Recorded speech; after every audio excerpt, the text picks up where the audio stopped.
Vamos lá, meus amores! Bom dia, bom dia, bom dia, Brasil! E aí, gente, vem em mim, sexta-feira, sua linda! Vambora, gente! Em que pese, a gente vai ter que estudar na sexta, vai ter que estudar no sábado, vai ter que estudar no domingo, tem simulado, galera. Tem simulado esse domingão com correção ao vivo. Então, é o momento da gente testar, né? A hora da verdade. Então, né? Mas sexta-feira, a gente é sempre sexta-feira, tá? Mesmo nos fins de semana, que não são poucos que eu trabalho. Sexta-feira, pra mim, eu não sei, gente, tem um gosto de Nutella. Não sei o que é, gente. Eu já acordo diferente, é incrível isso. Mas por incrível que pareça também, na segunda eu não acordo depressiva não, tá? Na segunda a gente tá mais preguiçoso, né? Mas pra mim também é um dia de esperança, né? Início de semana. Então, eu sei valorizar aí cada dia da semana, né? Espero que você também saiba. Sejam todos muito bem-vindos. E estou acompanhando vocês aqui, né? Eu tava até conversando com o diretor aqui, gente, eu tava ouvindo umas músicas, gente, uns modão, sertanejo, mas eu comecei o dia, na hora que eu tava preparando o material de vocês, ouvindo Hungria, então é uma mistura muito louca, tá? O material está disponível, eu pedi pro diretor colocar aí na descrição do vídeo, como sempre, tá? Essa aula, gente, ela vai para a plataforma, né, dos assinantes, para a matriz, tá? E eu tô gravando também e eu vou colocar no meu canal, tá? No Direito para Desesperado, beleza? Para ajudar vocês nessa preparação. Eu sei que é muito importante essa parte de resolução de questões, né? A gente faz uma análise muito pontual e aí a gente acaba revisando muitos temas. Então, eu também vou disponibilizar para vocês essa aula específica, tá? Que são 2 exames de ordem, o 24 e o 23. Eu vou disponibilizar no canal Direito para Desesperado, tá bom? Tô acompanhando vocês aqui no chat, tá? Ai, gente, tanta gente boa aqui, né? Um beijo pra vocês, meus amores. Gente, tem que amanhecer. Hoje em Brasília tá frio, tá chuvoso, né? Perdi a hora. Hoje tinha que ter treinado cedo, vou ter que treinar meio-dia, aquela correria. Porque, gente, treino chuvoso, eu embaixo do edredom com o Bambam, né? Todo mundo quentinho de moletom. Eu olhei aquele barulho da chuva e a Alexa me preparou uma, gente. Porque o meu despertador é da Alexa. E aí ela escolhe músicas aleatórias para me acordar, né? Gente, ela simplesmente me acordou 5h40 da manhã com a música Garota de Ipanema do Tom Jobim. Gente, eu queria morrer porque eu amo essa música.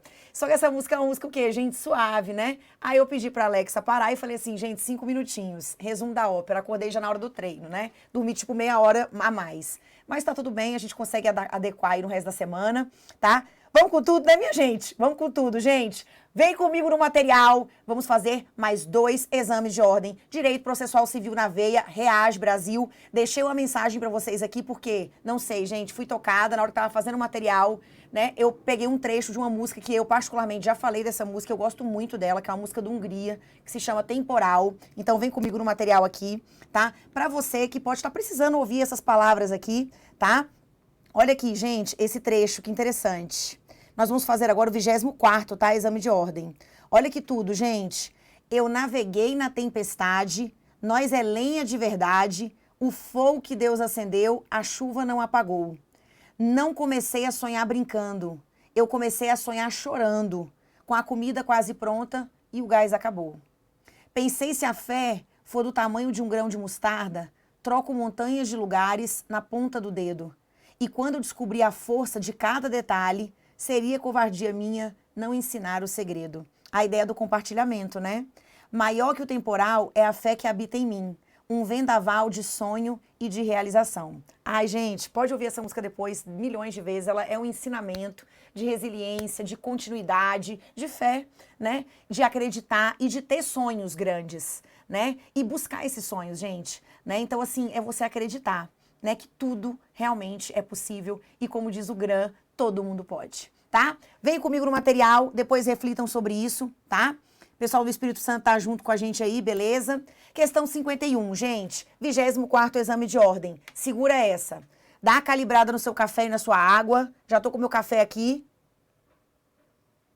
3ª xícarazinha do dia.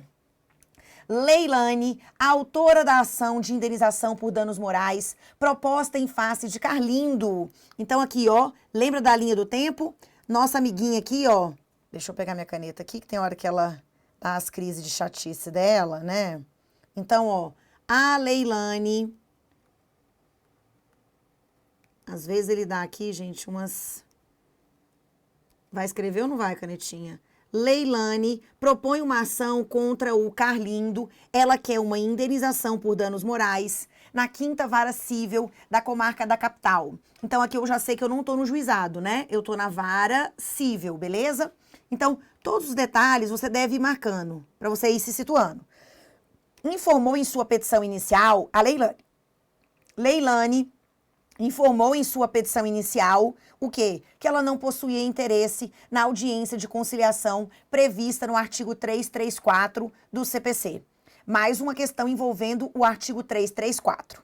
Mesmo assim, o magistrado marcou a audiência de conciliação e ordenou a citação do réu. O réu, regularmente citado, manifestou interesse. Então, o réu falou, ó, eu quero, vamos ver o que vai dar.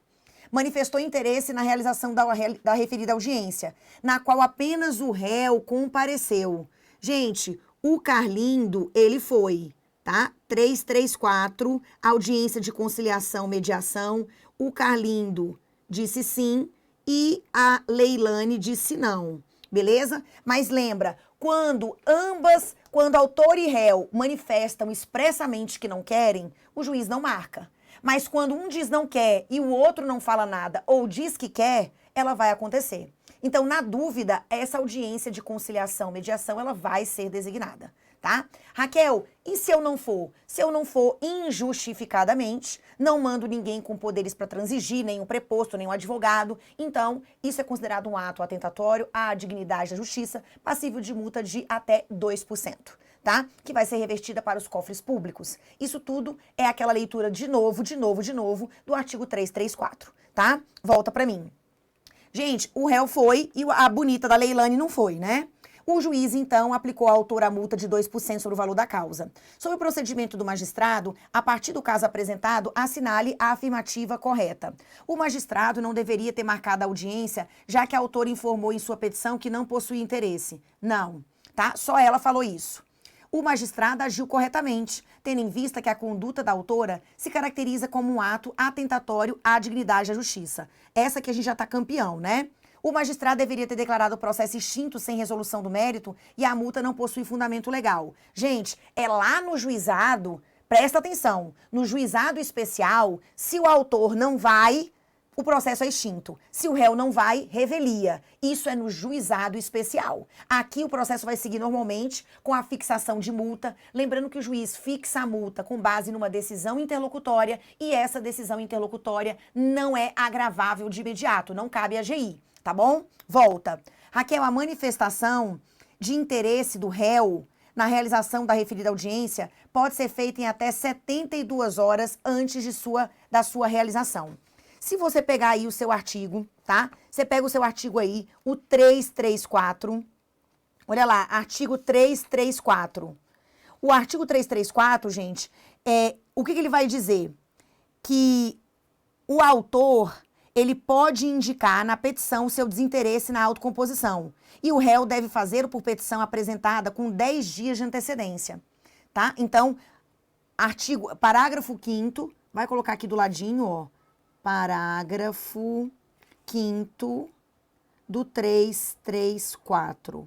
Parágrafo 5º, então, são 10 dias. Se eu não quero, eu posso manifestar expressamente aí em 10 dias de antecedência. Tá bom? Questão linda. Gente, vamos prosseguir? 51 na cabeça. 52. O advogado, o materialzinho, vocês já conseguiram pegar o material, gente? Já me avisa aí no chat, que o material tá top 5 das galáxias. O material tem esqueminha, tá? Tá bom? Volta. O advogado Jonas, olha aqui, gente, interpôs um recurso especial contra acórdão do Tribunal de Justiça do Estado X. Então, aqui, ó, eu tenho um acórdão. Esse acórdão é de um TJ qualquer, um Tribunal de Justiça do Estado X. Contra esse acórdão, eu já estou no tribunal. A pessoa interpôs perante o presidente ou vice-presidente o recurso especial. Tudo bem? Aí nós temos o quê, gente? Ocorre que no corrente ano, a vice-presidência e presidência do referido tribunal negou seguimento, olha lá, negou seguimento ao recurso interposto. Então, teve recurso especial e aqui, ó, negou seguimento. Olha lá. O acórdão foi proferido, contra o acórdão foi interposto recurso especial. Você vai dar um confere. Olha aqui, gente, no artigo 105, 3 da Constituição, tá? Lembrando também que esse dispositivo, né, foi alterado pela emenda constitucional 125 de 2022, tá? Então, fica de olho aí no recurso especial. O advogado, então, ele interpôs o recurso e aí o presidente ou vice-presidente negou o seguimento ao recurso interposto, que é um recurso especial, tá? Afirmando que o acórdão recorrido, esse aqui, ó, afirmando que o acórdão recorrido se encontra no mesmo sentido de um precedente do STJ, julgado sobre o rito dos recursos repetitivos.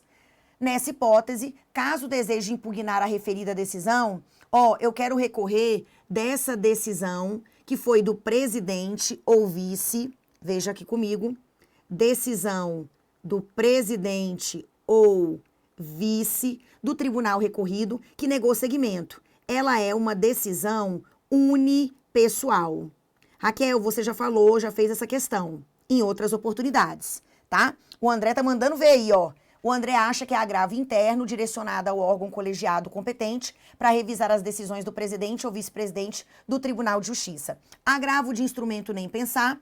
Agravo em recurso especial direcionado ao ministro do presidente do STJ. Aqui não é o agravo do 1042, tá? Não é esse agravo em recurso especial, não é, tá? Toda vez que o fundamento for, o acórdão recorrido está de acordo com precedente formado em sede de repercussão geral ou repetitivo. Falou essas expressões, é agravo interno para o próprio tribunal. Falou que é falta de pré-questionamento, que é falta de preparo, que é falta de súmula 7, não esgotamento das instâncias ordinárias, qualquer outro fundamento, aí sim seria o agravo em recurso especial, que é o agravo do artigo 1042, tá? Então volta aqui, presta sua atenção. Letra D, o André mandou bem aqui. Tá? E aí, gente, eu deixei o esqueminha para vocês. Temos aqui a decisão unipessoal do presidente ou vice-presidente do tribunal recorrido que negou seguimento ao RE ou RESP. Se o fundamento for o acórdão recorrido está de acordo com o entendimento firmado em sede de recurso repetitivo ou repercussão geral, cabe agravo interno, artigo 1021, para o próprio tribunal recorrido. Caso o fundamento seja intempestividade, deserção, falta de pré-questionamento ou outro fundamento, cabe o agravo em RE ou agravo em RESP, que é o agravo do 1042, tá? Ele é interposto perante o presidente ou vice do tribunal recorrido, mas quem faz a admissibilidade e o julgamento são os tribunais superiores, tá? Esse esqueminha aqui, gente, ajuda muito vocês, tá? Vai por mim, gente, ajuda muito, tá?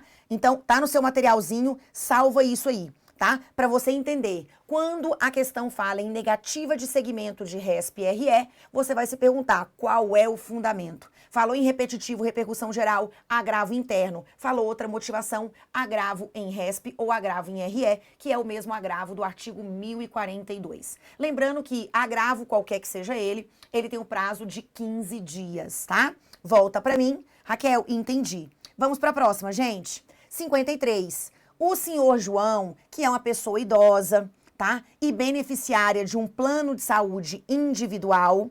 Então, olha o que nós temos aqui. É um enunciado bem típico, né? Então, aqui, ó. Cadê? Só um minutinho aqui, vou testar minha canetinha, gente. Vamos lá, continuando aqui. O senhor João é uma pessoa idosa, beneficiária de um plano de saúde individual da Sociedade ABC Saúde LTDA.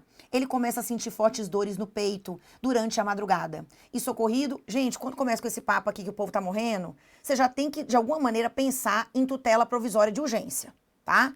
Você vai pensar, você vai terminar de ler o enunciado, mas você tem que ter um palpite, tá? Então aqui, com fortes dores no peito, durante a madrugada, socorrido por seus familiares, é encaminhado para a unidade hospitalar mais próxima.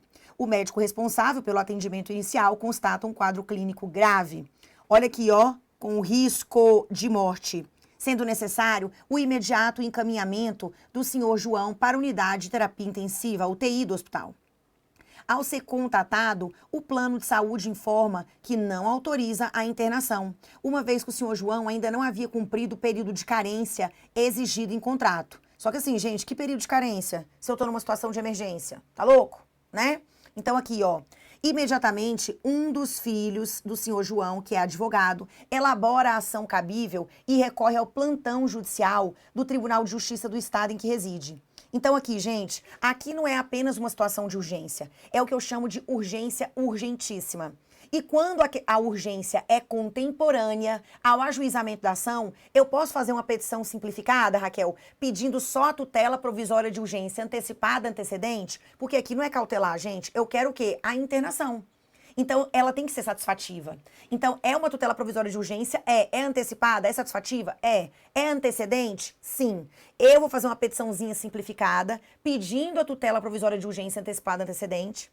Vou mencionar qual vai ser o pedido de tutela jurisdicional final. Mas o que, gente? Vou dar entrada. O juiz dando a liminar, efetivando, né? A gente acalmando os ânimos. O juiz vai me dar um prazo de 15 dias ou outro prazo maior para eu fazer o aditamento, para eu complementar a minha petição, certo? Então, aqui, gente, é a nossa TPU-AA, que é a única que pode estabilizar se o réu não agravar, tá? Então, volta para mim. Raquel, já coloquei o artigo, gente, 303, leitura obrigatória, tá? TPU-AA, tutela provisória de urgência antecipada, antecedente. Então, volta. Aqui, ó, gente, a tutela de urgência a ser requerida deve ser deferida, tendo em vista os princípios da cooperação e da não surpresa que regem a codificação processual vigente após a prévia oitiva do representante legal do plano de saúde, no prazo de 5 dias úteis. Gente, aqui, como a urgência é urgentíssima, então aqui é uma liminar inaudita altera pars. É aquela liminar sem a oitiva prévia do réu, tá? O réu vai ser ouvido posteriormente. Porque vocês sabem, quando o caso é de tutela provisória de urgência, o juiz pode dar uma liminar, né, inaudita altera pars, ele pode dar a tutela provisória após uma audiência de justificação prévia ou até mesmo mediante uma caução. Tudo bem? Então volta para mim. Aqui, ó, eu sempre recomendo também a leitura do 300, tá? 300 CPC. A leitura do artigo 300 do CPC, tá? Raquel, então não precisa, tá, gente? Esse caso aqui é cabível liminar inaudita altera pars. Uma vez demonstrado o perigo de dano ou risco ao resultado útil do processo, o magistrado pode conceder uma tutela de evidência. Opa! Não é evidência.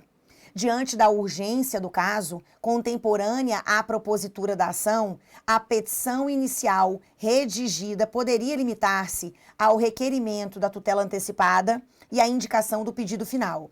Concedida a tutela, o autor deverá aditar a petição em 15 dias ou em outro prazo maior que o juiz fixar. Gente, sem medo de ser feliz, tá? 53, letra C, tá? Tudo isso você vai encontrar aqui, gente. Ó, o aditamento, presta atenção, o autor, concedida a tutela antecipada, o autor deve aditar a petição com a complementação de sua argumentação e juntada de novos documentos e a confirmação do pedido de tutela final em 15 dias ou outro prazo maior que o juiz fixar, tá? Volta para mim. Letra D. Concedida a tutela provisória requerida em favor de João, ela conserva sua eficácia na pendência do processo, apenas podendo vir a ser revogada ou modificada com a prolação da sentença definitiva. O juiz pode revogar ou modificar a qualquer tempo. Já fizemos questão exatamente sobre isso, tá? Artigo 296. Pode colocar aqui e ler de novo, tá? 296. Se você, gente, não tá fazendo nada, tá? Lembra, dá aquela revisada do 294 até o 311. Esses são os artigos básicos sobre tutelas provisórias. Você vai encontrar aspectos gerais, depois informações sobre a tutela provisória de urgência antecipada antecedente, cautelar antecedente e também tutela de evidência. Além disso, tem as aulas lá no meu canal, o Direito para Desesperado, aula com exercício, aula teórica de tutelas provisórias. Então, gente, não tem como não aprender esse assunto, tá? Volta para mim. Raquel, e a 54?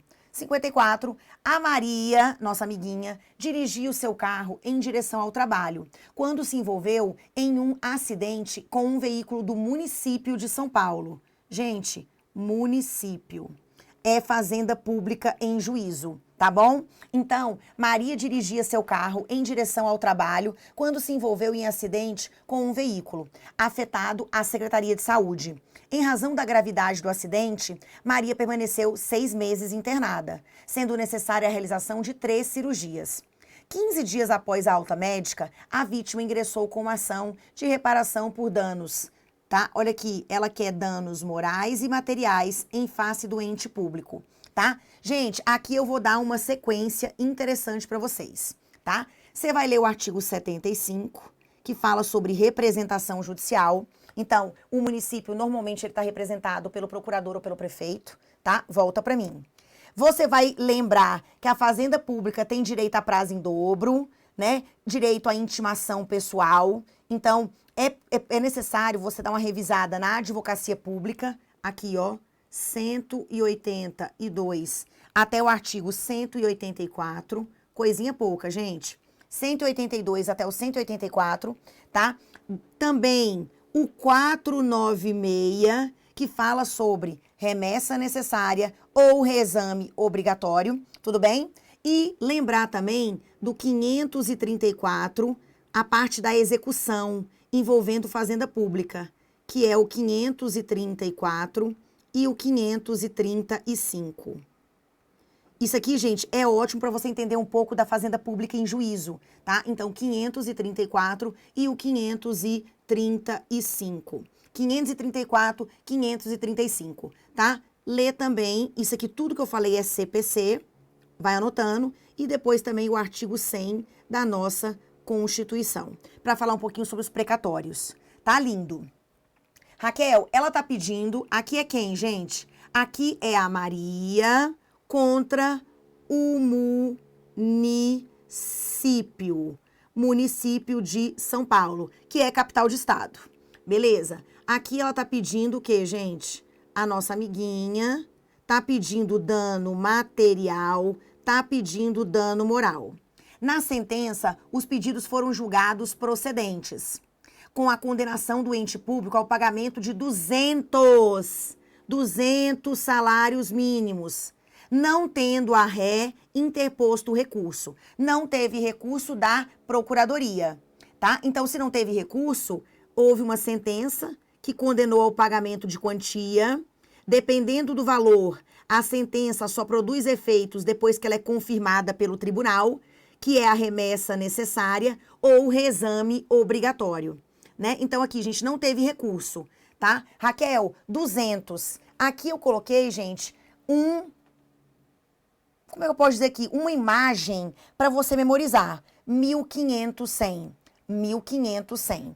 Quando você tem uma condenação contra a fazenda pública, tá? Dependendo do valor e da fundamentação da sentença, essa decisão só produz efeitos depois que ela for confirmada pelo tribunal. Então, o juiz, ele tem que mandar o processo para o tribunal para aquela decisão ser confirmada, tá? Isso aqui é a remessa necessária ou reexame obrigatório, que na verdade não é recurso, tá? Não é ação autônoma de impugnação, é um sucedâneo recursal.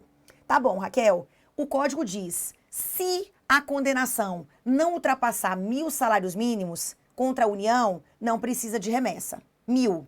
Se não ultrapassar 500 salários mínimos contra estado ou município capital de estado, que é o nosso caso, não precisa de remessa. Então aqui, se não ultrapassar 500 salários mínimos contra município capital de estado, não precisa da remessa. O nosso caso foram 200. Então não ultrapassou, não precisa da remessa. Tá? Agora, se fosse um município qualquer, seriam 100 salários mínimos. Só que aqui não é um município qualquer. É o município de São Paulo, que é a capital do estado de São Paulo. Então, né, eu poderia até 500, até menos de 500 salários mínimos, eu não precisaria da remessa. Tá? Então, se for federal, 1.000, se for estadual ou município capital de estado, 500, se for município, 100.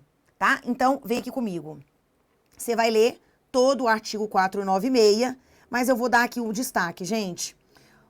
Não se aplica o disposto nesse artigo, quando a condenação ou proveito econômico obtido na causa for de valor certo e líquido inferior a 1.000 para a União e respectivas autarquias e fundações de direito público, 500 para os estados, o DF, as respectivas autarquias e fundações de direito público e os municípios que constituam capital de estado, e 100 para os outros municípios e respectivas autarquias e fundações de direito público, tá? O parágrafo terceiro, o terceiro e o quarto, também não existe remessa necessária quando a sentença estiver fundada em súmula de tribunal superior, acórdão proferido pelo STF ou STJ em julgamento de recurso repetitivo, entendimento firmado em IRDR ou IAC e entendimento coincidente com orientação vinculante firmada no âmbito administrativo do próprio ente, consolidada em manifestação, parecer ou súmula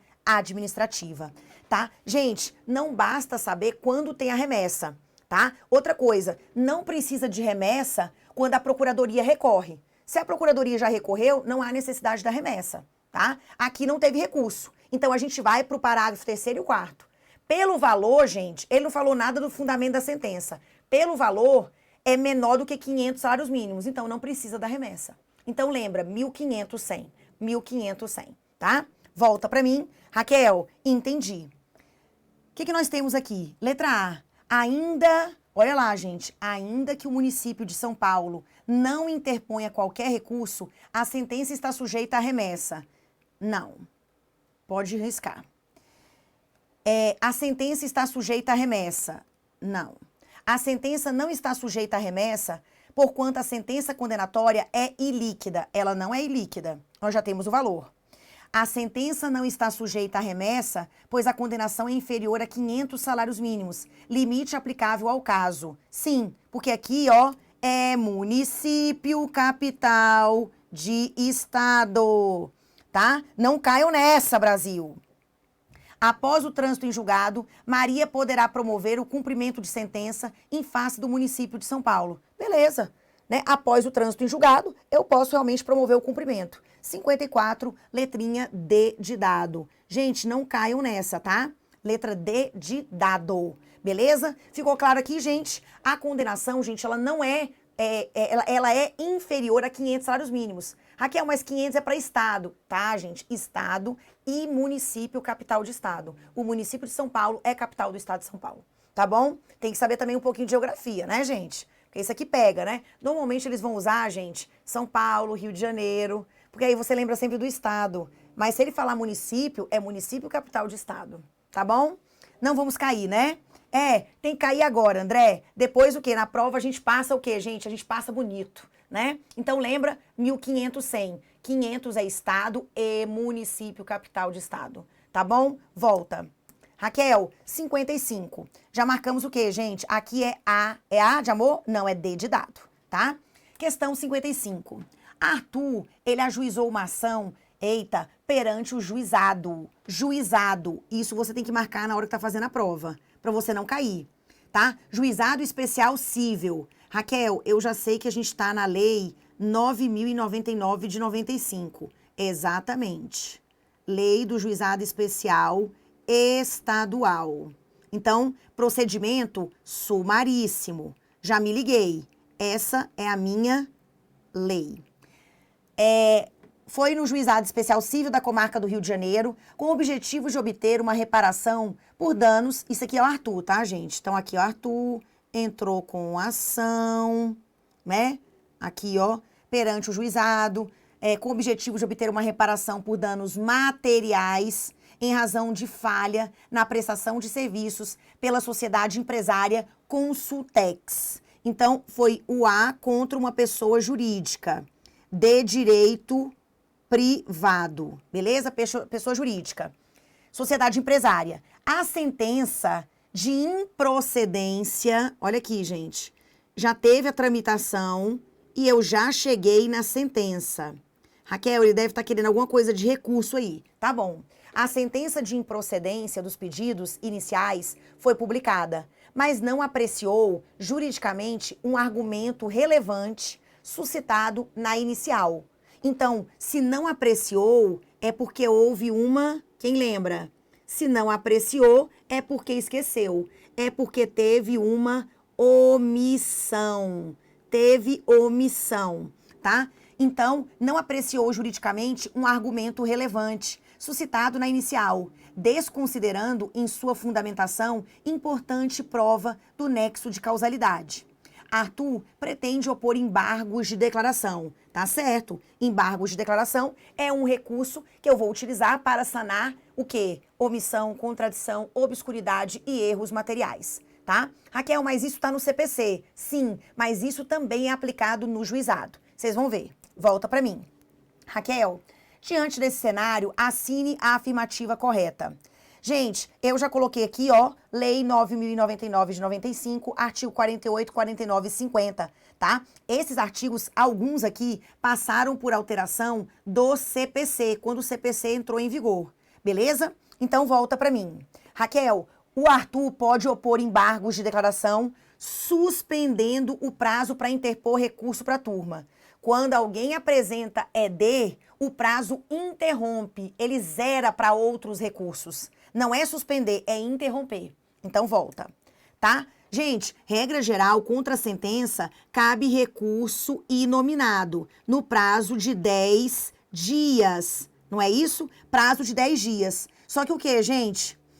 Sentença, recurso inominado, 10 dias, tá? Gente, olha o detalhe. Recurso inominado, 10 dias. Só que nesse caso, Raquel, como tem omissão, eu quero o ED, 5 dias. Lembra, ele interrompe o prazo para outros recursos.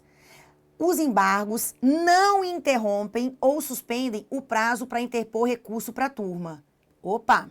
Eventuais embargos de declaração interpostos por Arthur interromperão o prazo para interposição de recurso para a turma recursal. Gente, essa questão, ela é simples, tá? Olha o que está escrito aqui. Os embargos de declaração interrompem o prazo para a interposição de recurso, tá? Esse artigo foi alterado pelo CPC e essa é a sua redação atual. Interromper é zerar o prazo, tá? Então, primeiro, gente, olha lá. Primeiro, o juiz julga os embargos, dá uma nova sentença, publica, aí sim começa o prazo de 10 dias para o recurso inominado. Caso alguém queira, né, mandar aí uma impugnação para a turma recursal dos juizados. Beleza? Volta. Raquel, entendi. Arthur não deve interpor, tá? O Joel falou assim, prof, você pode explicar o recurso inominado?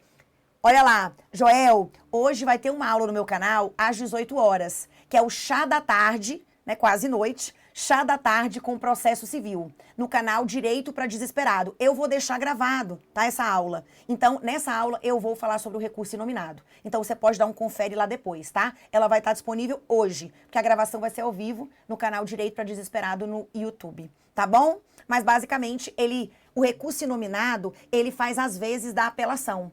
Ele é um recurso contra a sentença do juizado, tudo bem? E o prazo não é de 15 dias igual a apelação. O prazo é de 10 dias, tá? Pode voltar, mais informações lá no canal, beleza? Arthur, ele não deve interpor, já marcamos a letra C, né, de coração. Arthur não deve interpor, a terminologia mais correta, gente, não para embargos, toda vez que aparece o nome embargos, é o quê, gente? Opor, tá? Isso, o André falou tudo. É por isso que muitos advogados utilizam os embargos com intuito protelatório. Gente, muitas vezes o advogado apresenta o ED para ganhar tempo.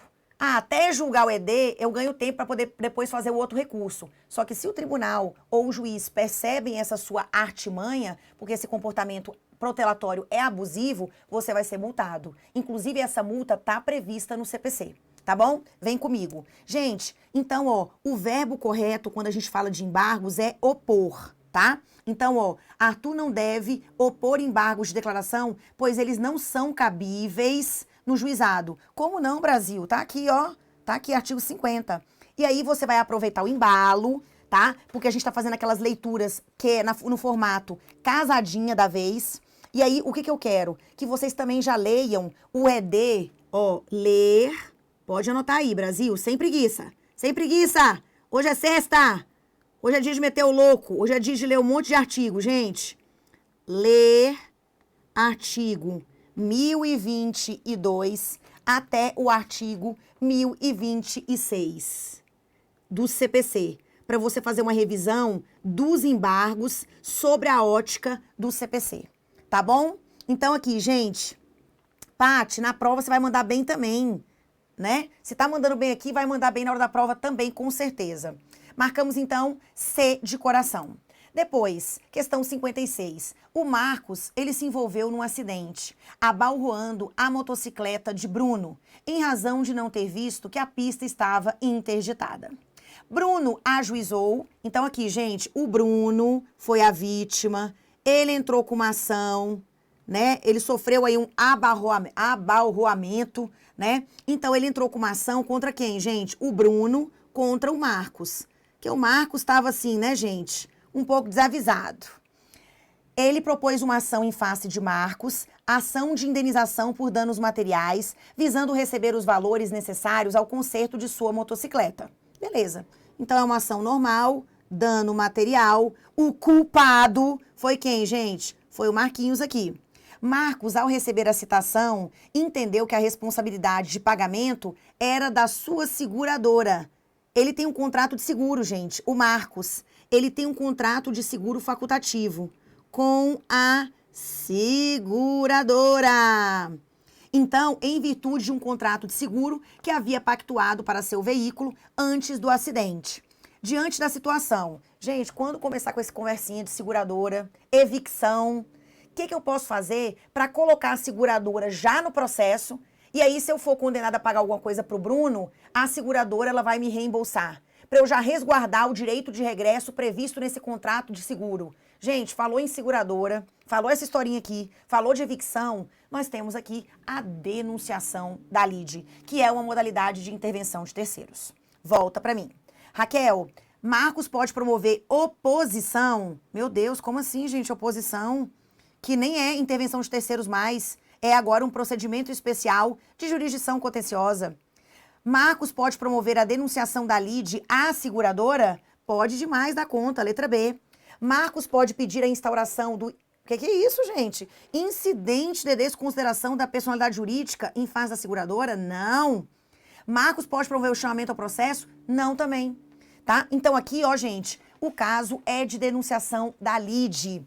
Raquel, quais são os dispositivos que estão relacionados aí? Eu vou colocar, gente, todas as leiturinhas obrigatórias, pode ser? Eu sei que vocês ficam tristes, né? São muitas leituras. Ó, denunciação da lide, 125 ao 129. Nós já marcamos aqui. Você vai ler do 125 ao 129 para revisar, tá? Depois, Raquel, incidente, chamamento, 130 ao 132. 130 ao 132. Pode ler sem medo de ser feliz. E depois, 133 ao 137. 133 ao 137 do CPC, tá? Na parte de incidente, você já lê também o artigo 50 do Código Civil, para relembrar, e o 28 do Código de Defesa do Consumidor. Porque quando a gente fala de incidente, de desconsideração da personalidade jurídica, a gente tem o quê, gente? A teoria maior e a teoria menor. Já faz tudo. Raquel, eu tenho que ler também o artigo que fala sobre a oposição. O que você acha, gente? Vai ler também, porque a oposição já caiu na prova da UAB. 682, olha lá, até o artigo 686. Gente, lembra bem, Everaldo me pergunta, o que seria o chamamento ao processo? Chamamento ao processo é quando envolver devedores solidários, quando envolver fiador e afiançado e vários fiadores. A prova vai trazer essas três hipóteses, tá? Quando só o fiador é demandado e ele quer chamar ao processo o devedor principal. Quando só um devedor solidário é demandado e ele quer trazer para o processo os outros devedores solidários. Ou quando você tem vários fiadores e só um é demandado e ele quer trazer ao processo os outros fiadores que são com ele solidariamente responsáveis, tá? Everaldo, são essas três hipóteses, ok? Não tem como confundir. Falou em evicção, falou em seguradora, colisão, isso é denunciação da lide. Falou dessas outras hipóteses, chamamento ao processo, tá bom? Volta para mim. tá? Gente, lembra, oposição era uma modalidade de intervenção de terceiros no Código Velho, só que agora é um procedimento especial de jurisdição contenciosa, tá? O André falou aqui, né? É uma boa dica. Vamos lá, 56, letra B, de bom demais. Vamos para a próxima? Olha aqui, gente, essa questãozinha aqui, ela é importante. É a última do 24º exame de ordem. O supermercado X firmou o contrato com a pessoa jurídica Excelência. São duas pessoas jurídicas, gente. Então, ó, o supermercado X firmou o contrato com a pessoa jurídica Excelência, sociedade empresária de renome, para que esta, tá, lhe prestasse uma assessoria estratégica e planejamento empresarial no processo de expansão de suas unidades por todo o país. Diante da discussão quanto ao cumprimento da prestação acordada, uma vez que o supermercado entendeu que o serviço fora prestado de forma deficiente, deu treta aqui, as partes, elas se socorreram da arbitragem. Lembra? A arbitragem é jurisdição. A arbitragem, né, ela é um tipo, né, de jurisdição, uma manifestação, embora exercida pela iniciativa privada, pelo árbitro, tá? Então, volta. Raquel, eles foram para a arbitragem em razão de expressa previsão do meio de solução de conflitos trazidos no contrato. Eles colocaram no contrato, gente, uma cláusula compromissória. Ou seja, se desse alguma treta nesse contrato, a gente não ia para o judiciário. A gente ia resolver por meio da arbitragem. Beleza? Volta. Na arbitragem, restou decidido que assistia razão ao supermercado, sendo a sociedade empresária Excelência, condenada ao pagamento de indenização, além também de multa. Gente, o processo foi entre o supermercado e a Excelência, tá? Esse processo, gente, ele correu no juízo arbitral. Olha lá, arbitragem. Você pode até dar uma lidinha. Tem a lei de arbitragem e tem também o artigo 3º do CPC, tá? Temos a lei de arbitragem e temos também o artigo 3º do CPC. Gente, só anota aí, tô com o meu código aqui, que não me deixa mentir. Deixa eu pegar aqui o artigo 3º para vocês, falando sobre a possibilidade da arbitragem, tá? Coloca aí para mim, gente. Deixa eu ver se aparece aqui para mim o que eu quero. Será que não apareceu? Artigo 3º. 9.307. 9.307 de 96. Essa é a lei de arbitragem. No final das contas, nasceu uma sentença arbitral. E tem uma coisa que eu vejo os alunos caírem muito. Sentença arbitral, Brasil, é título executivo judicial. 515. Sentença arbitral é um título executivo judicial, tá? Na arbitragem houve a condenação, aí, por se tratar de título executivo extra, não. Por se tratar de título executivo judicial, será promovido segundo as regras do cumprimento de sentença. E aí, gente? Com certeza, tá? Se você conferir o 515, aqui é interessante. Por quê, gente? Porque eu tenho o meu título executivo judicial, ele se formou dentro do juízo arbitral. Só que eu não vou executar lá, porque o árbitro não tem poder para penhorar a conta de ninguém, para aplicar aquelas medidas executivas atípicas, para efetivá-las. Não... Então, eu vou pegar essa sentença arbitral e vou para o juízo cível competente. A execução é feita no judiciário. Então, aí, eu vou ter que citar o executado para fazer o pagamento em 15 dias. Não é intimar, é um pouquinho diferente, mas é cumprimento de sentença. Mas aí eu não executo no juízo arbitral. Eu executo aonde, gente? Eu executo perante o juízo cível competente. Você tem que lembrar disso. Sentença arbitral é título executivo judicial. Beleza? Volta. Raquel, a sentença arbitral só pode ser executada junto ao Poder Judiciário após ser confirmada em processo de conhecimento. A sentença arbitral produz efeitos imediatos. Ela não precisa ser homologada pelo Poder Judiciário, tá? Depois, a sentença arbitral será executada segundo as regras do cumprimento de sentença, tendo em vista seu caráter de título executivo extra. O título, ele é judicial. Gente, eu falei aqui do artigo 515, tá? Eu quero já mencionar aqui outros dispositivos. Aguenta aí. Eu vou passar agora para vocês. 515. Calma aí, calma aí, calma aí. Olha lá. Eu quero que você anote, além do artigo 515, quando ele fala da sentença arbitral, o inciso é o 7. Pode colocar aqui. Inciso 7, 515. Inciso 7, falando sobre a sentença arbitral, tá? Outra coisa, eu quero que você coloque também o parágrafo 1º do 515. Parágrafo 1º, tá? Outra coisa, Raquel, a parte aí da execução, da competência. Anota, gente, 516. 516, 3. Anota tudo que tem a ver aqui. 516, inciso 3. E vou colocar um artigo também que fala sobre a carta arbitral, que é um mecanismo de comunicação entre o árbitro, o juízo arbitral e o poder judiciário. Então, aguenta aí, gente. Anota. Ó, deixa eu só colocar aqui o artigo. Quando fala das cartas. 237, 4. Anota, falando sobre carta arbitral. 237, 4. Você já vai falar também sobre carta arbitral, que é um mecanismo de cooperação entre o Poder Judiciário e o árbitro, ok? Então aí, gente, carta arbitral. Tranquilos aqui? Sim? Então, olha lá.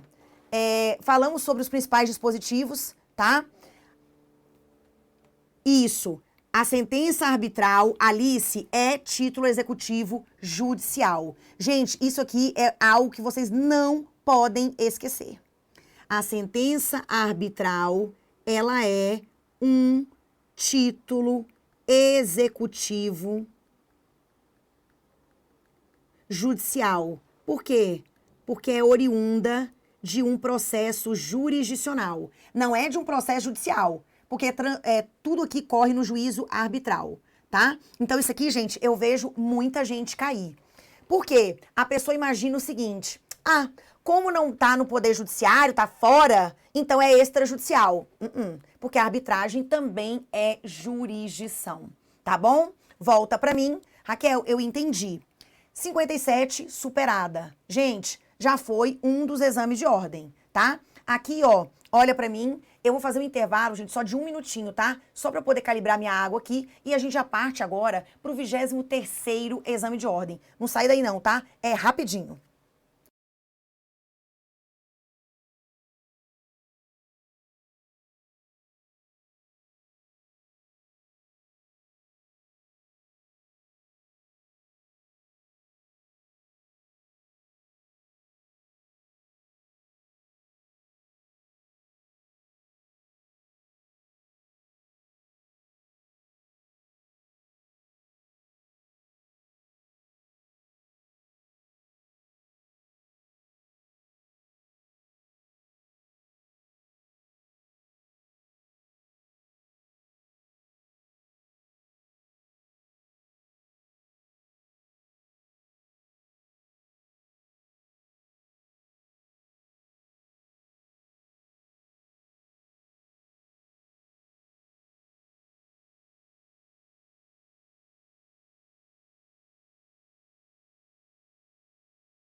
Vamos lá, meus amores, dando então continuidade aqui.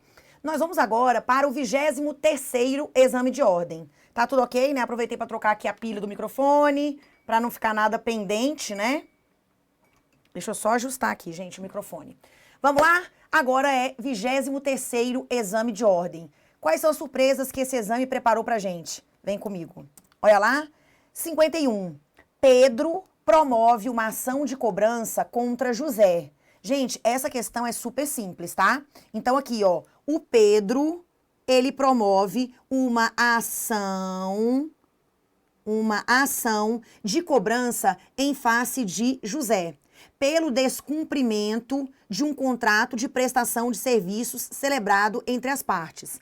É sempre a mesma história, gente. O processo instaurado teve seu curso normal e o pedido foi julgado procedente, com a condenação do réu a pagar o valor pleiteado. Gente, o processo já tramitou, a gente está na etapa aqui já da sentença, tudo bem? A sentença foi condenatória, eu já sei que a sentença é o meu título executivo judicial, artigo 515, não houve recurso. Eita, então melhorou mais ainda, transitou em julgado. Aqui tudo foi a nossa fase cognitiva.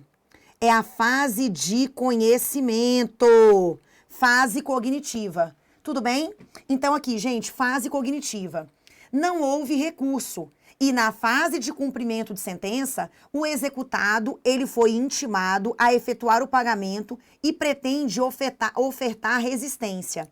Lembra, aqui a parte interessada faz um requerimento pedindo o cumprimento de sentença, dizendo, ó, excelência, eu quero o meu dinheiro, eu quero receber o crédito, tá? Então aqui, ó, cumprimento de sentença. Cumprimento de sentença, né? Bom dia, Maurício, meu lindo! Maurício foi meu aluno, gente, na graduação. Ô, meu lindo, um beijo pra você. Július, obrigada pelo carinho também. Obrigada, viu, Július, pelo carinho. Gente, cumprimento de sentença. Vai para as mãos do judge, o juiz diz, vai na fé, intimação do executado. Intima o executado para quê? Adivinha, gente, para quê? Para ele fazer um desenho ou para ele pagar? Eu vou intimar o executado. Opa, vamos intimar o executado. Intima, gente. Intima o executado para quê? Aqui, ó, eu vou intimar o executado para ele efetuar. Que é isso, gente? Para ele efetuar o pagamento. Deixa eu ver o que está acontecendo com a minha caneta aqui. Vou mudar de cor para ver se melhora. Né? Isso mesmo, Carlos, simbora. Eu tô intimando essa criatura para ela efetuar o pagamento em 15 dias. Só que aqui está dizendo, gente, que ele não quer pagar. Ele quer apresentar a resistência, né? Sobre a postura adequada para o executado tutelar os seus interesses, assine a opção correta. Eu tenho 15 dias para pagar. Depois desse prazo de 15 dias para pagamento voluntário, eu tenho 15 dias para poder apresentar 15 dias para apresentar o quê? Quem lembra? Impugnação. Impugnação ao cumprimento de sentença. Tá? Lembra, se você não faz o pagamento em 15 dias, você vai ter multa de 10%, honorários de 10%, protesto do título, artigo 517, negativação do nome do executado nos órgãos de proteção ao crédito, beleza. Só que aqui ele quer apresentar resistência. Então vai ser uma petição nos próprios autos, que é a impugnação. Tem artigo? Tem. Leitura obrigatória, 525. Vem comigo. Raquel, então essa parte da impugnação aí é o 525. Gente, 525 na cabeça. Vamos lá. Ele deve oferecer embargos? Eu não quero nem saber, porque embargos é execução de título extra. Esquece. Então, ou é letra B ou é letra D, gente. Eu tô falando de cumprimento de sentença. Gente, cumprimento de sentença, qual que é o mecanismo por meio do qual o nosso A caneta deu pau aqui, não vou mexer mais. Deve oferecer impugnação à execução, devendo garantir o juízo com penhora, depósito ou caução. Brasil. A impugnação não tem efeito suspensivo automático. Enquanto você está impugnando, através de uma petição lá nos autos do seu cumprimento de sentença, a execução está indo, seus bens estão sendo penhorados. Se você quiser obter o efeito suspensivo para a impugnação, você tem que garantir o juízo, você tem que pedir, você tem que fundamentar, você tem que garantir o juízo com penhora, caução ou depósito. Mas se você quer apenas impugnar, sem efeito suspensivo nem nada, você não precisa garantir o juízo. Então, a letra C, vem cá comigo. Raquel, a letra C ficou estranha. Exatamente. Então, ó, deve oferecer impugnação, devendo garantir o juízo. Eu só preciso garantir o juízo se eu quiser efeito suspensivo. E aqui não falou nada disso. Deve oferecer impugnação à execução sem a necessidade de prévia garantia do juízo, com penhora. Para oferecer impugnação, eu não preciso de garantir o juízo. Gente, presta atenção. Para apresentar a impugnação nos mesmos autos lá do cumprimento de sentença, eu não preciso garantir o juízo. Se eu quiser o efeito suspensivo, aí eu tenho que pedir, fundamentar e garantir o juízo. Não, isso aqui não foi falado nada no item sobre efeito suspensivo, nada disso. Tudo bem? Então volta. Raquel, artigo 525 é de leitura obrigatória, sim, tá? E letrinha D de dado, tá? Gente, é letra D de dado. Eita, gente. Mas é bom errar aqui, né? Aqui eu ainda deixo, viu, gente? Em alguns casos eu ainda deixo. Esse aqui você já não devia estar errando mais, não, tá? Mas tudo bem, eu vou perdoar, ok? Hoje eu tô boazinha. 51, letra D de dado. Raquel, 52. Essa aqui também, muito interessante essa questão. Deixa eu voltar a minha caneta. Olha lá. Nos juízos de direito da capital do estado X, nos juízos, lá nas varas, da capital do estado X, tramitavam centenas de demandas semelhantes. Raquel, tem muita repetição, não tem? Tem. Ajuizadas por servidores públicos vinculados ao município Y, discutindo a constitucionalidade de uma lei ordinária municipal. Ou seja, a discussão aqui, gente, o prazo para impugnação, Carlos, volta aqui, ó. Eu tenho 15 dias para efetuar o pagamento. Passados esses 15 dias, eu conto 15 dias para impugnação. Então, esse prazo aqui, ele independe de nova intimação. Passou os 15 para pagamento, eu já começo a contar os 15 para impugnação. Tudo bem? Isso aqui, gente, ó, artigo 525, tá tudo dentro dele. Ele tem um monte de parágrafo, tá? Vai ler todo o artigo 525. Ele tem sido muito cobrado em prova, tá? Beleza? Volta. Raquel, então eu tenho aqui várias demandas semelhantes envolvendo uma questão de direito, que é o quê? A constitucionalidade de uma lei ordinária municipal que tratava do plano de cargos e salários da categoria. Antevendo o risco de ofensa à isonomia e com a possibilidade de decisões contraditórias, o advogado de uma das partes resolve adotar uma medida judicial para uniformizar o entendimento da questão jurídica, pelo menos no âmbito local. É uma vinculação no âmbito do Estado. Nessa hipótese, o advogado ele deve peticionar o quê? Tá? Gente, olha pra mim. Calma que daqui a pouco eu volto lá na outra questão.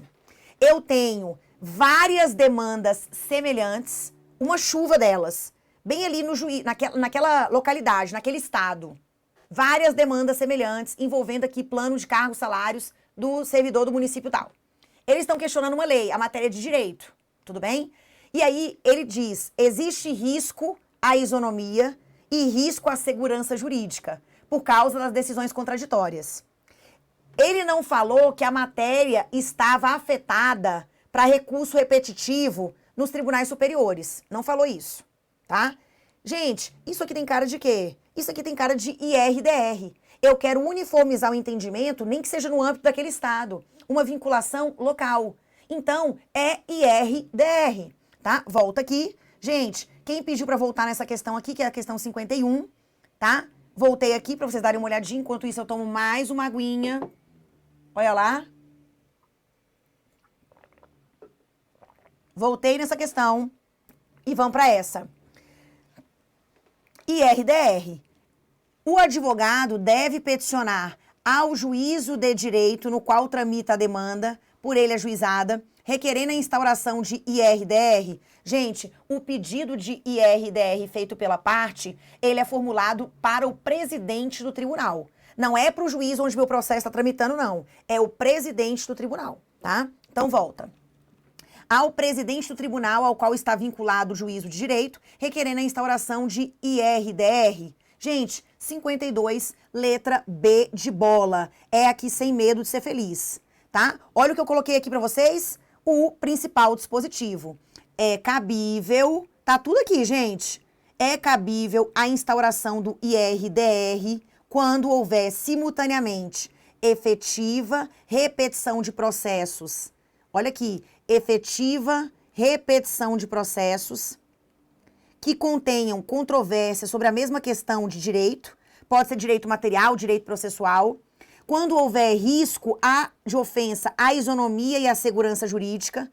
São dois requisitos cumulativos e tem um requisito negativo também. Ó, é incabível o IRDR quando um dos tribunais superiores, no âmbito de sua respectiva competência, já tiver afetado recurso para definição de tese sobre questão de direito material ou processual repetitiva.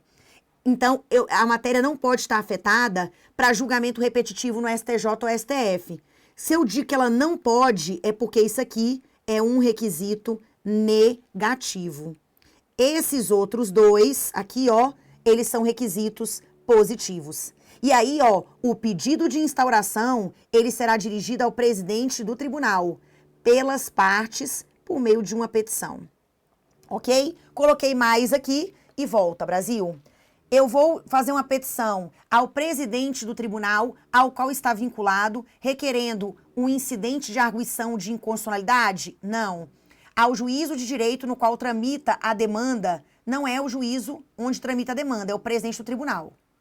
Aqui, gente, ó, não é a assunção de competência, né? Primeiro que não é o juízo de direito no qual tramita a demanda. Questão fácil, viu, gente? Questão fácil. Se você se lembrasse desses requisitos básicos. Muitas demandas envolvendo a mesma questão de direito, tem que ser de direito, com risco à isonomia, risco à segurança jurídica e a matéria não está afetada para julgamento repetitivo nem pelo STJ, nem pelo STF. Tá bom? Volta pra mim. Gente, 52 tá pago. Vamos aqui, ó, coloquei os artigos. 53. A Carolina é vítima de uma doença associada ao tabagismo. Requereu em processo de indenização por danos materiais e morais contra a indústria. Então, aqui, ó, a Carolina entrou com uma ação indenizatória, tá? Contra a indústria. Questão de fumo, né, gente? Indústria. Cigarro, né? Carolina, vítima de uma doença associada ao tabagismo, requereu em processo de indenização por danos materiais e morais contra a indústria do tabaco a inversão do ônus da prova.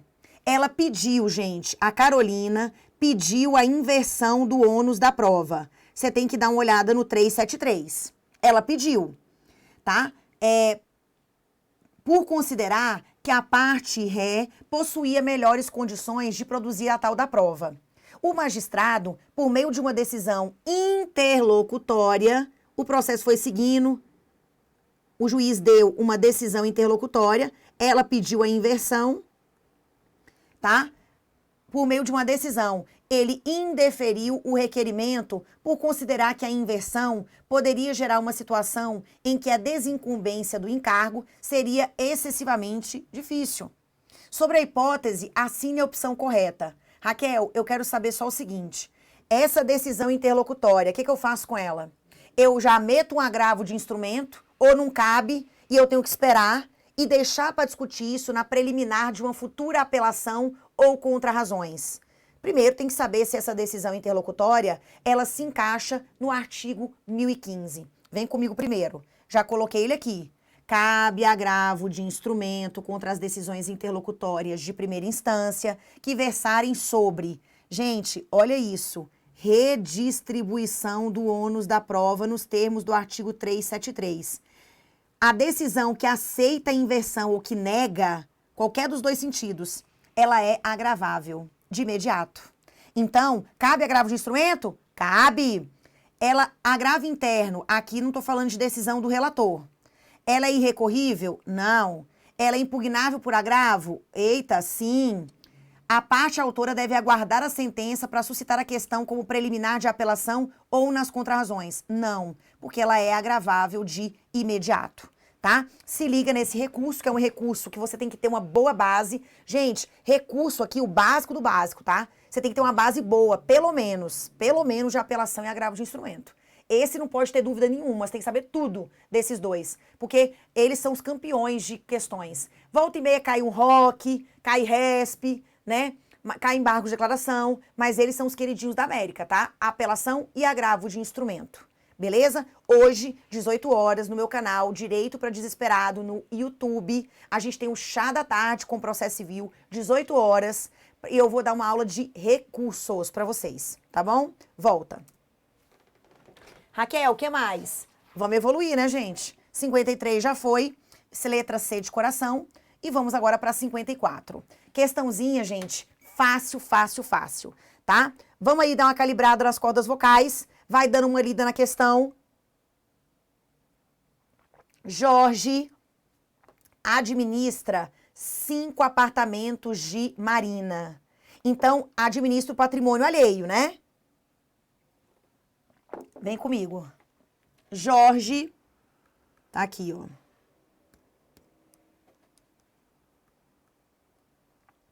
Jorge administra 1, 2, 3, 4, 5.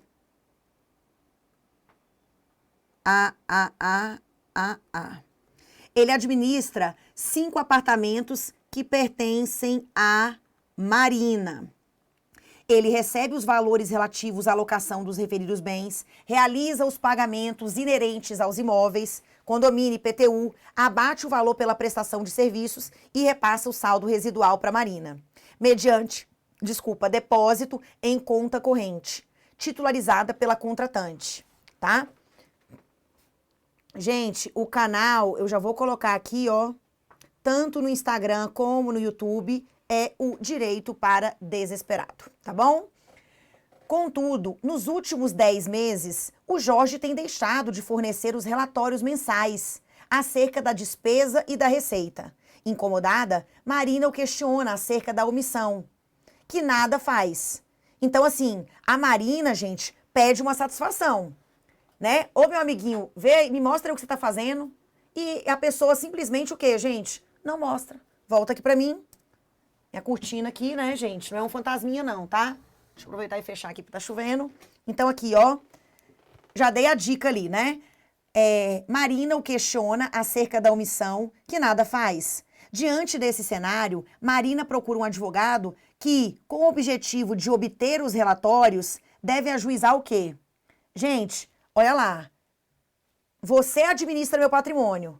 Você me entrega relatórios todo mês. Eu cobro os relatórios extrajudicialmente. E você diz que não vai me mostrar. Eu tô querendo que você preste contas, tá? Você tem que prestar as contas, porque você administra o meu patrimônio. Só que agora o CPC não usa mais o nome prestação de contas. A nomenclatura correta agora é ação de exigir contas. E eu, que sou a dona dos apartamentos, a Marina, eu tenho legitimidade para exigir que você preste as contas. Então, gente, aqui tá muito fácil. Volta. Ação de reintegração de posse? Meu Deus do céu. Ação de execução fundada em título extra consubstanciado no acerto verbal. Que título é esse? Que nem é escrito, é verbal. Meu Deus. Ação de consignação em pagamento objetivando que Jorge consigne os relatórios em juízo. Não, gente. Aqui é o quê? Ação de exigir contas, tá? Então aqui, ó, ação de exigir contas para que Jorge forneça os relatórios, tá? Gente, olha que interessante. Deixa eu dar até um print aqui. Claudete, eu vou ver por que está acontecendo isso, tá? Das notificações. Vou ver e te falo, tá?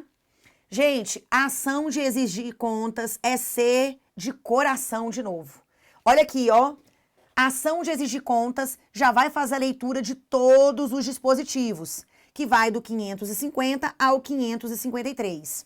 Aquele que afirmar ser titular do direito de exigir contas requererá a citação do réu para que as preste ou ofereça contestação em 15 dias. Então, aquele que afirma ser titular de um direito de exigir contas requererá a citação do réu para que ele preste, né? Lembrando, gente, que a ação de exigir contas é um procedimento bifásico. Duas fases. A primeira fase, o juiz analisa se o réu tem ou não obrigação de prestar as contas e manda prestar, se for o caso. E na segunda fase, a gente julga as contas para saber se tem saldo a favor de uma das partes, ok? É um procedimento bifásico. Vem comigo, tranquilíssima ação de exigir conta, gente. Questão de número 55. Dá aquela respirada, porque o enunciado é grande, os itens também são. Respira fundo, gente, e vamos, tá? Então, aqui, ó, a multinacional estrangeira Computer Inc., com sede nos Estados Unidos, ela celebra um contrato de prestação de serviços de informática com a sociedade empresarial Telecomunicações S.A., constituída de acordo com as leis brasileiras e com sede no estado de Goiás. Então, eu tenho duas grandes empresas. Elas celebram um contrato. Os serviços a serem prestados envolvem a instalação e a manutenção dos servidores localizados na sede da Sociedade Empresarial Telecomunicações S.A., né? Ainda consta no contrato celebrado entre as referidas pessoas jurídicas que eventuais litígios serão dirimidos com exclusividade, se der treta no nosso contrato. Então, aqui, gente, eu tenho pessoa jurídica de direito privado versus pessoa jurídica de direito privado, empresa versus empresa. Nesse nosso contrato, a gente estabeleceu que eventuais litígios serão dirimidos com exclusividade perante a Corte Arbitral Alfa, situada no Brasil. A gente escolheu como mecanismo de solução de conflitos a arbitragem. A gente celebrou uma cláusula compromissória. Não é isso? Beleza.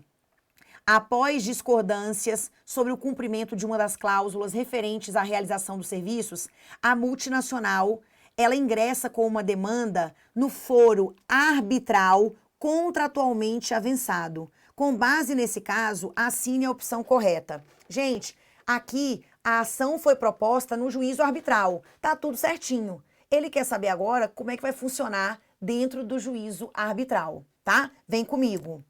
A cláusula compromissória prevista no contrato é nula, de pleno direito, uma vez que o princípio da inafastabilidade da jurisdição, previsto constitucionalmente, impede que ações que envolvam obrigações a serem cumpridas no Brasil sejam dirimidas por um órgão que não integre o Poder Judiciário Nacional. Gente, só uma coisa para vocês. A arbitragem é jurisdição. Pronto. E ela é permitida no Brasil. Artigo 3º. Volta. Raquel, esse artigo 3º hoje está bombando. Sim, essa parte de arbitragem também. Caso a empresa Telecomunicações ingresse com uma demanda perante a vara cível situada no estado de Goiás, o juiz deverá resolver o mérito, ainda que a sociedade Computer Inc. alegue em contestação a existência de convenção de arbitragem prevista no instrumento contratual. Gente, olha o que está escrito. Se uma das empresas, presta atenção, se uma das empresas, a gente não combinou que a gente ia resolver o problema na arbitragem? Combinamos. Se uma das empresas viola essa cláusula e entra com a ação no judiciário, não foi isso que a gente combinou. Então, o juiz não pode conhecer da convenção de arbitragem de ofício. O juiz fica calado. Ele está vendo a cláusula no contrato, mas ele fica calado. E aí, a parte ré, na preliminar da contestação, tem que alegar convenção de arbitragem. E se o juiz não respeitar isso, da decisão interlocutória, cabe agravo de instrumento. Então, vem comigo, olha o que está escrito. Caso a empresa Telecomunicações ingresse com uma demanda perante a vara cível situada no estado de Goiás, o juiz deverá resolver o mérito. O juiz deverá resolver o mérito, gente? Claro que não. Se, ainda que a sociedade computer alegue em contestação a existência de convenção de arbitragem. Se uma das partes entra na vara cível e o réu alega a convenção de arbitragem, o juiz ele vai o quê, gente? Ele vai extinguir o processo sem análise do mérito. Ele vai dizer, olha, gente, vocês vão ter que entrar lá no juiz arbitral, não é aqui não, tá? Vem comigo, você vai ler o artigo 337 na sua integralidade. O juiz não pode conhecer de ofício da convenção de arbitragem, tá? Mas quando o juiz reconhece, depois de ser provocado, tá? Ele não vai resolver o mérito. A sentença é terminativa. Letra C. Visando efetivar uma tutela provisória deferida em favor da multinacional, então o árbitro deu uma tutela provisória. Poderá ser expedida uma carta arbitral pela Corte Arbitral para que o órgão do Poder Judiciário, com competência perante o Estado do Goiás, pratique atos de cooperação que importem na constrição provisória de bens na sede da sociedade empresarial, a fim de garantir a efetividade do provimento.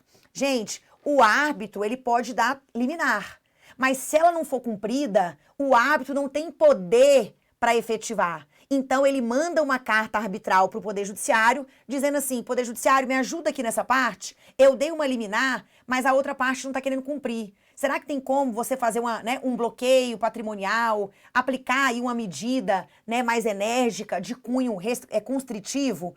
Lembra que eu acabei de passar para vocês um artigo falando sobre a carta arbitral. Então, volta.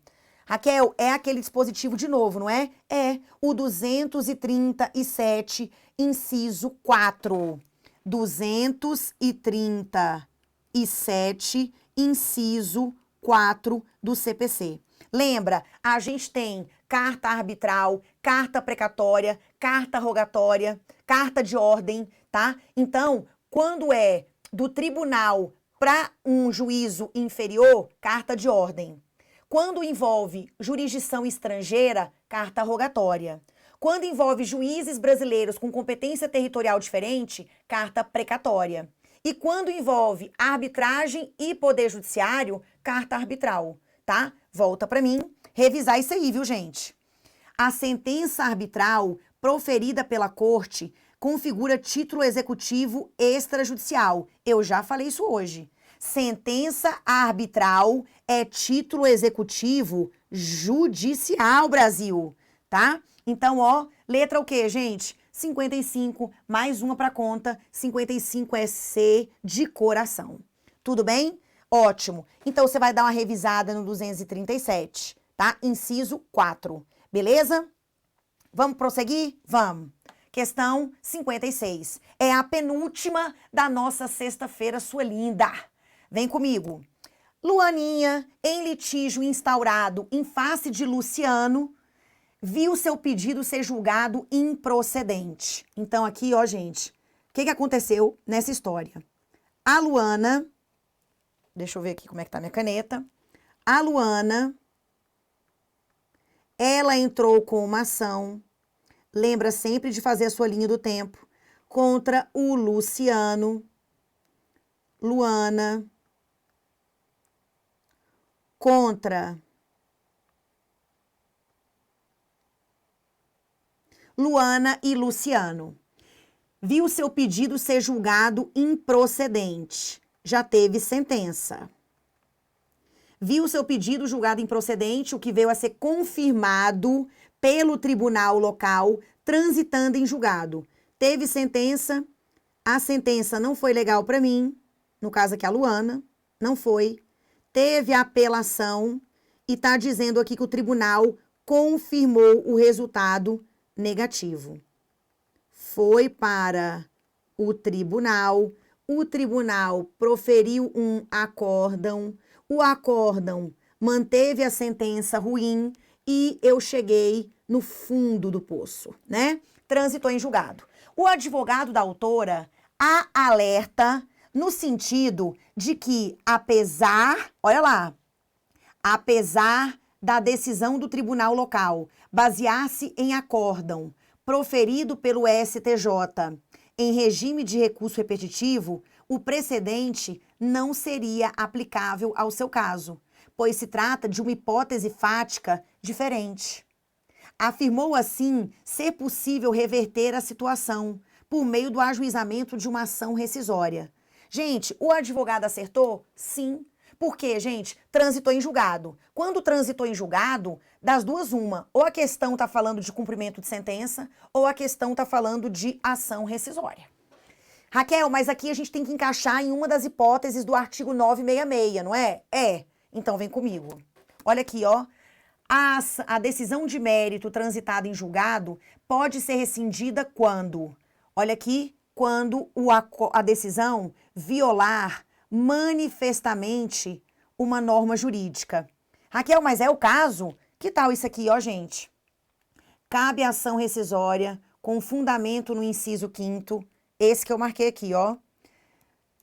Contra a decisão baseada, aqui, ó, contra a decisão baseada em enunciado de súmula ou acórdão proferido em julgamento de caso repetitivo que não tenha considerado a existência de distinção entre a questão discutida no processo e o padrão decisório que lhe deu o fundamento. Se o tribunal me deu uma decisão ruim, aplicando uma tese firmada no recurso repetitivo, mas, gente, esse repetitivo aqui não tem nada a ver com o meu caso, são bases fáticas diferentes, então o tribunal errou. Então, ele violou manifestamente uma norma jurídica. Então, nesse caso, cabe a ação rescisória? Cabe. Volta aqui para mim. Então, ó, cadê? Volta. Não cabe ação rescisória. Errado. A gente já sabe que cabe, tá? Então, quando ele diz não cabe, já corta. Cabe a ação rescisória com base na aplicação equivocada do precedente. Gente, é exatamente isso. Ele aplicou mal. O precedente, gente, lembra que a gente já fez até uma questão dessa, tá? Cabe ação rescisória porque o erro sobre o precedente se equipara, olha isso aqui, gente, prova falsa. O erro sobre o precedente se equipara à prova falsa. Para, né, gente? Aqui já é loucura. Não, é letra B, tá? Então, gente, lembra, quando o juiz ou o tribunal aplica um precedente, quando o juiz chega para mim e fala assim, Raquel, eu estou decidindo o seu caso de acordo com o recurso repetitivo tal, de acordo com a súmula vinculante tal, gente, toda súmula, todo precedente, ele tem uma base fática. Se aquele fato que deu origem ao precedente é totalmente diferente do meu fato, eu não posso ter a mesma solução jurídica. Bases fáticas iguais têm soluções jurídicas iguais. Situações fáticas diferentes terão soluções jurídicas diferentes. Então, eu tenho que fazer o distinguishing. Eu tenho que demonstrar a distinção, tá? Volta. Raquel, tô entendendo. Letra, agora, ó, já marcou a letra B. B de bom demais. E aí, gente, eu vou para a última questão desse nosso encontro de hoje. Questãozinha simplérrima, tá? Vou até tomar uma aguinha aqui, gente. Vamos comigo. Roberta ingressou com uma ação, tá?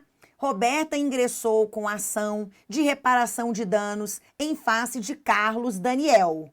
Gente, então, ó, linha do tempo. Roberta promoveu uma ação de reparação de danos em face de Carlos Daniel, tá? Carlos Daniel, que é um cirurgião plástico, devido à sua insatisfação com o resultado do procedimento estético. Então, reparação de danos. Tudo bem? Roberta entrou com a ação contra o Carlos Daniel. Antes da citação, tá? Roberta, já acostumada com a sua nova feição e considerando a opinião dos seus amigos de que estaria mais bonita, ela troca de ideia e desiste da demanda proposta. Então, aqui, gente, antes da citação, a Roberta, ela desiste. Desistência. Aqui, já vou colocar alguns artigos pontuais. O 200, Parágrafo único, anota. Você vai ler de novo. 200, parágrafo único, que fala que a desistência só produz efeitos depois que é homologada pelo juiz. Então, ó, 200, parágrafo único. 200, parágrafo único. Isso, Nívia, mandou bem, tá? 200, parágrafo único. Só que você vai colocar um complementozinho aqui, Brasil. 487, 485. A decisão aqui, quando o juiz homologa a desistência, é sem resolução de mérito. Então, aqui é o artigo 485. 485. Eu desisti, a Roberta. Como, né, gente, o Carlos Daniel não tinha nem sido citado, eu não preciso do consentimento de ninguém aqui. Então, ó, anota. 485. 485, inciso 8, 1, 2, 3.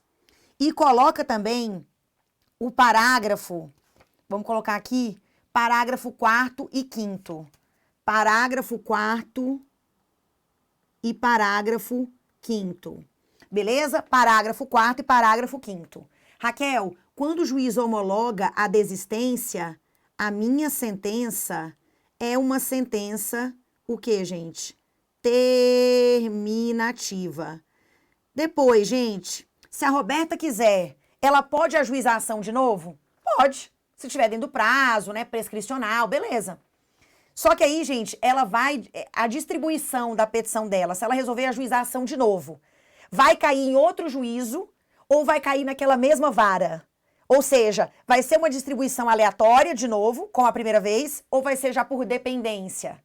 Porque às vezes a pessoa entra com a ação, viu que caiu num certo juiz que você não gosta, você vai lá e desiste.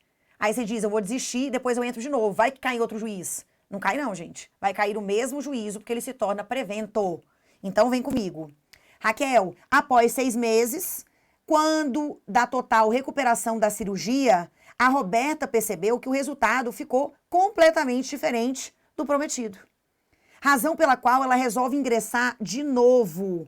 Essa primeira ação, gente, acabou, sem mérito. Então, né, não teve recurso, transitou em julgado, acabou. Aí ela quer entrar com a ação agora, né, ação 2. A mesma, ela vai repetir. A Roberta deve, primeiro, ela entrou de novo. A demanda de Roberta, essa segunda, ela deve ser extinta sem resolução do mérito por ferir a coisa julgada. Gente, aqui você só tem coisa julgada formal, não tem material, né? Então, nada a ver, Raquel. Aqui a gente só tem coisa julgada formal, não tem a material. Por isso que eu posso propor a ação de novo. Olha aqui, ó. Transitou em julgado, isso aqui é coisa julgada formal, não é material. Essa segunda ação deve ser extinta sem resolução do mérito em razão da litispendência, tá? Gente, ela vai ser extinta por quê, Brasil? Não tem litispendência. Litispendência, o que é? É quando você tem duas ações idênticas. Tríplice identidade, mesmas partes, mesma causa de pedir, mesmo pedido. Você tem duas ações idênticas tramitando simultaneamente. Isso é litispendência. Aqui você tem o quê, gente? Não tem litispendência. Volta. Distribuída por dependência. Sim, se eu entrar de novo, vai cair perante aquele mesmo juízo, porque ele se tornou prevento. Submetida a livre distribuição, pois se trata de uma nova demanda. Não, tá? Porque aqui eu estaria ferindo o princípio aí do juiz natural, tá? Então aqui, gente, sobre esse ponto, tem um artigo aqui específico que fala sobre distribuição e registro, e aí eu quero que vocês façam a leitura, tá? Pode voltar aqui comigo. Serão distribuídas por dependência as causas de qualquer natureza. Quando, olha aqui, ó, quando, tendo sido extinto o processo sem resolução de mérito, for reiterado o pedido, ainda que em litisconsórcio com outros autores, ou que sejam parcialmente alterados os réus da demanda. Se eu repetir, vai ser para o juízo prevento. Tá? Lembrando, Raquel, o que torna o juízo prevento? Lê já o artigo 59. tá? O que torna o juízo prevento é aquele onde se deu a primeira distribuição ou registro da petição inicial. Ele é que é o juízo prevento. Então, o próximo processo vai para ele. Senão, eu estaria escolhendo o juiz que eu quero, e se eu escolher o juiz que eu quero, eu estou violando o princípio do juiz natural, tá? Volta aqui, ó. Aqui você vai fazer a leitura integral, né, do artigo 286. Olha que interessante, gente. Obrigada, Sheila. Havendo intervenção de terceiro, reconvenção ou outra hipótese de ampliação objetiva do processo, o juiz de ofício mandará proceder à respectiva anotação pelo distribuidor, né? Gente, lembra, muitas demandas são distribuídas por dependência. Lembra dos embargos à execução? Tá aqui a execução em curso. Eu quero apresentar embargos, que é um processo novo. Vai ser por dependência. Se eu tenho aqui, gente, uma oposição, a oposição, ela parte da premissa de uma ação em que pessoas estão litigando em torno de um objeto e eu entro com a oposição dizendo que ele é meu. A oposição também é distribuída por dependência aonde está tramitando a ação originária.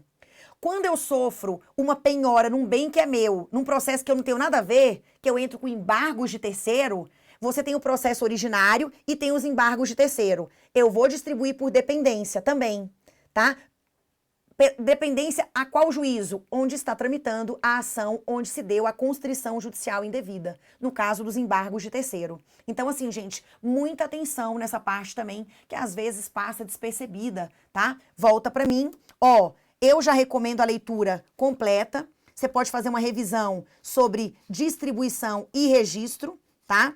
Deixa eu só achar aqui para vocês, que é o 284 ao 290, já vou passar aqui para vocês, ó.